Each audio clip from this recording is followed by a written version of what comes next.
A maioria dos prefeitos que souberam agir para conter minimamente o avanço do coronavírus conquistaram a reeleição. A população preferiu candidatos que já administravam suas cidades, mesmo sem grandes qualidades, e optaram por não apostar na novidade.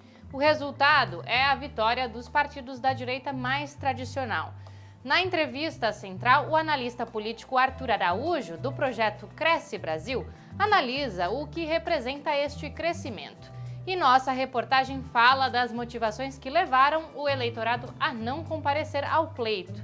Eu sou Pamela Oliveira e você acompanha a Central do Brasil. Central do Brasil.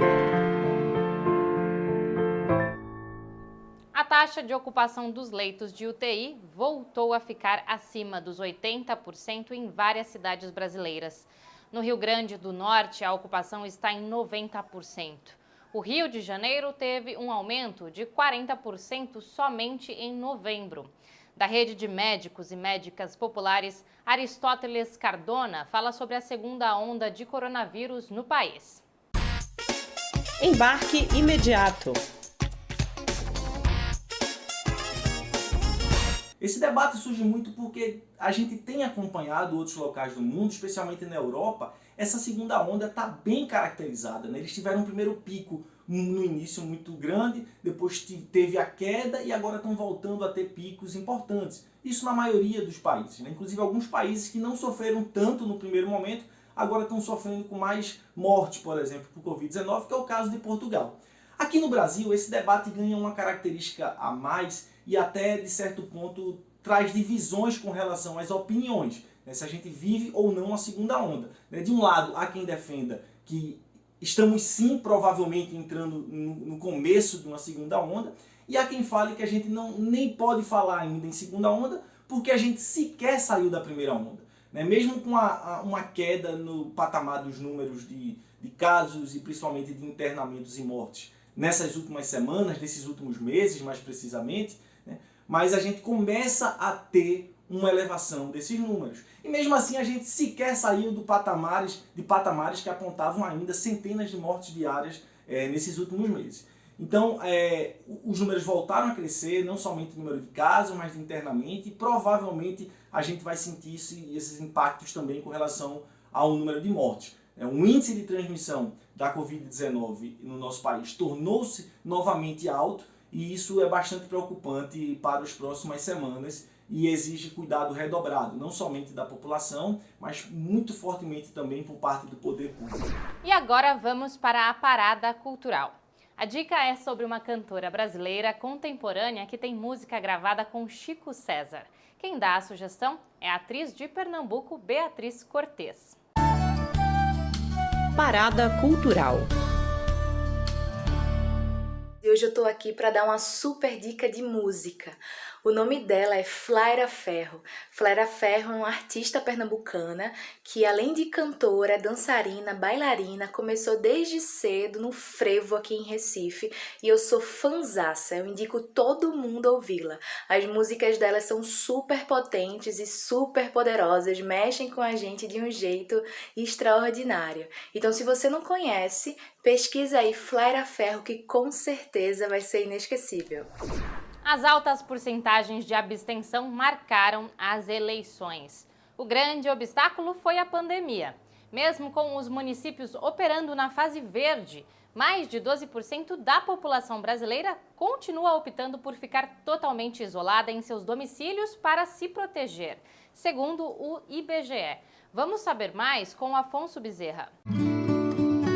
Trilhos do Brasil.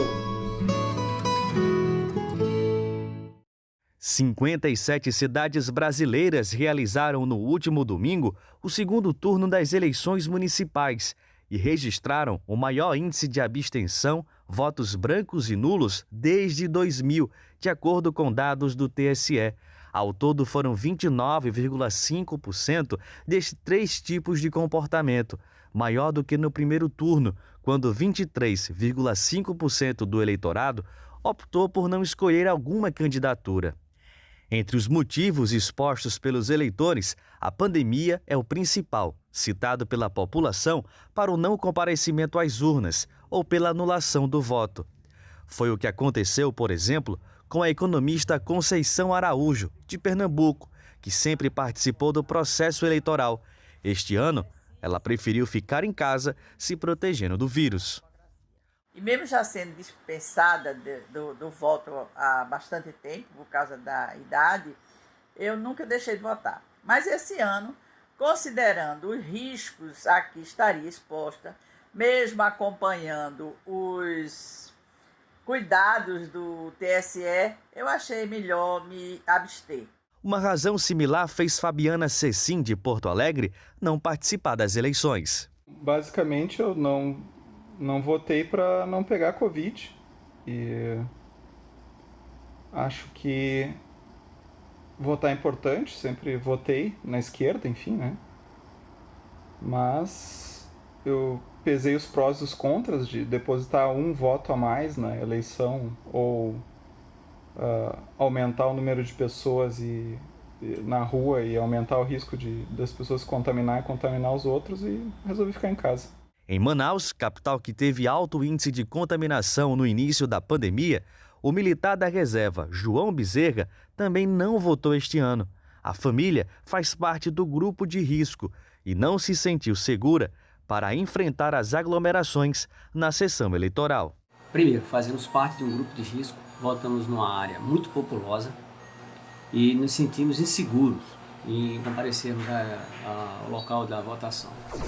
Outra marca dessas eleições municipais foi a expressividade dos partidos de direita e centro-direita.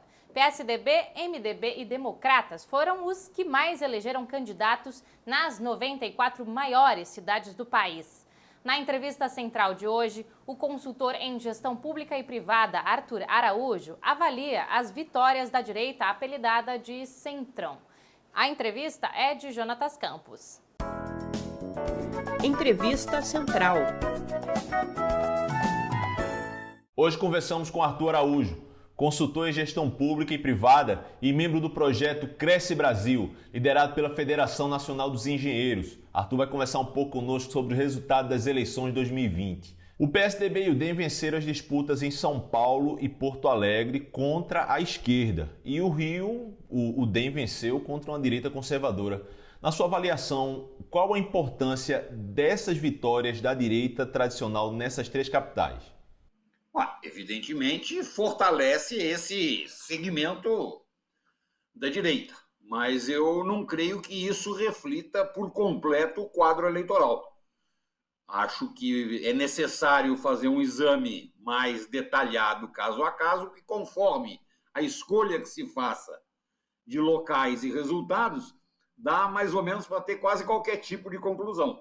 E a eleição municipal teve um avanço de partidos do centro, digamos, do centro-direita, como o PP, os Republicanos, o PSD principalmente.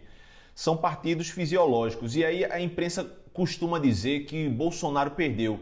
Mas esses partidos não têm uma proximidade com o governo? Não seria também uma vitória de Bolsonaro a vitória deles? Aí é uma coisa interessante, né? Porque esses partidos têm proximidade com quem lhes interessar a cada momento. Não existe nenhum laço firme do Centrão e desses partidos com nenhum tipo de governo. Acho que o PT experimentou o quanto a fidelidade deles é forte. O Bolsonaro, como personalidade, como presidente da República, foi derrotado nas eleições. A sua entrada em campanhas não resultou em vitórias. Ele não foi um eleitor forte, ele não foi um bom cabo eleitoral. Agora, partidos que hoje circulam no seu entorno, que hoje lhe dão apoio, sim, se deram bem nas eleições. Com um alerta que eu acho fundamental. Não se deve decorrer de eleições municipais brasileiras cenários nacionais. A componente local é muito forte, a componente pessoal de quem é o candidato ou a candidata, a história pregressa dos grupos políticos nos municípios, não nos devem autorizar a decorrer de uma eleição municipal qualquer cenário nacional. PT, PCdoB, PSOL participaram de eleições em capitais importantíssimas, mas perderam. Aqui qual o seu julgamento sobre esse resultado eleitoral? Primeiro, eu acho que no caso do PSOL teve um resultado partidário muito positivo, porque apesar de não ter sido vitorioso no caso de São Paulo, foi vitorioso em Belém e se colocou numa dimensão nacional e nas próprias cidades muito superior ao que tinha. Acho que é um partido que ganhou peso, ganhou força, ganhou importância. No caso do PT, menos acentuadamente, no caso do PCdoB, bastante acentuadamente, houve perda de influência. Mas no caso do PT ainda é uma fatura que nós pagamos por uma sucessão de desacertos políticos, de erros que nós tivemos de condução de governo e como partido, que estamos pagando essa fatura até hoje ainda. Você tem lideranças como Guilherme Boulos, Manuela Dávila, Marília Reis, no Recife, em Porto Alegre e em São Paulo. É uma nova geração de políticos que colocaram a cara nas eleições. Essa mudança geracional é importante para esses partidos de esquerda? Essas eleições foram, sim, marcadas por esse processo de renovação geracional e também renovação temática. É outra coisa que a gente precisa levar em consideração, não nas eleições majoritárias, essencialmente nas eleições proporcionais para as vereanças, ganhou fôlego e presença a juventude, a questão racial, a questão de gênero, as alternativas de direitos civis, o movimento LGBT, ou seja, afloraram mais presentemente pautas que dão um novo ritmo, um novo gás para a esquerda no Brasil, com certeza. Eu gostaria que você comentasse também, para o lado conservador e da direita, esse tipo de pauta e essa mudança geracional também ocorreu.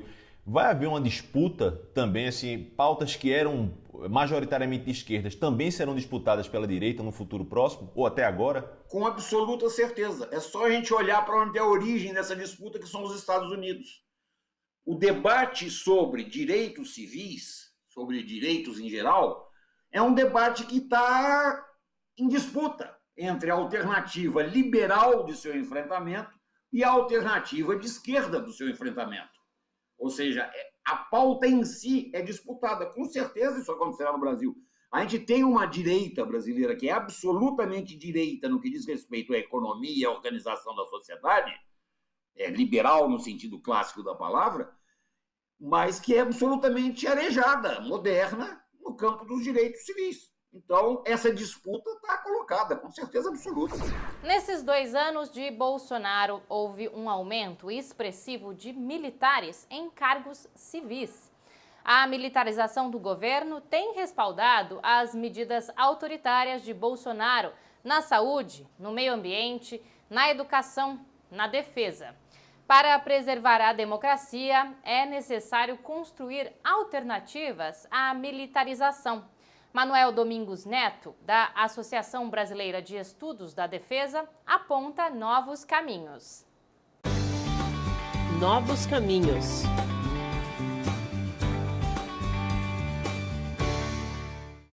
Na recomposição da democracia no Brasil, o poder político precisa conhecer efetivamente as Forças Armadas, porque não se pode comandar ou dirigir o desconhecido.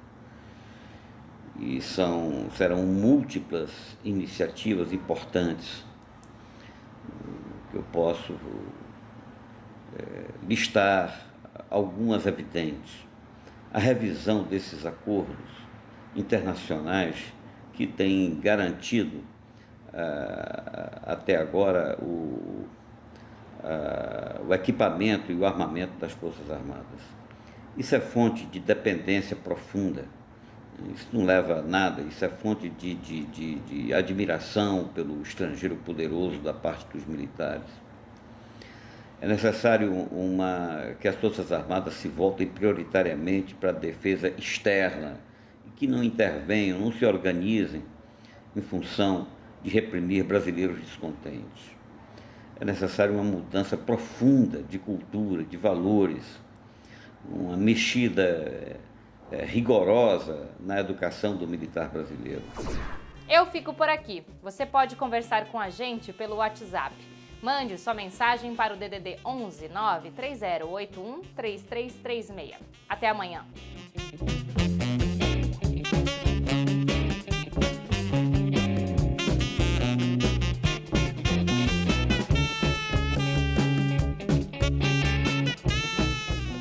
Central do Brasil, a rede de comunicação dos movimentos populares.